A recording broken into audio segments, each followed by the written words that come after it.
ওং নমো ভগবতে বাসুদেবায় নমঃ। শ্রীমদ্ ভগবত গীতা প্রথম অধ্যায় শ্লোক ৩৭ এবং ৩৮।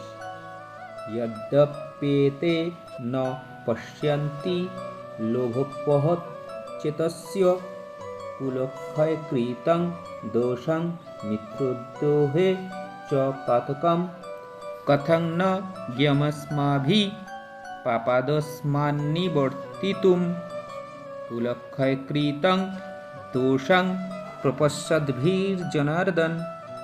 হে জনার্দন, যদিও এরা রাজ্যলোভে অভিভূত হয়ে কুলক্ষয়জনিত দোষ ও মিত্রদ্রোহ নিমিত্ত পাপ লক্ষ্য করছে না, কিন্তু আমরা কুলক্ষয়জনিত দোষ লক্ষ্য করেও এই পাপকর্মে কেন প্রবৃত্ত হব?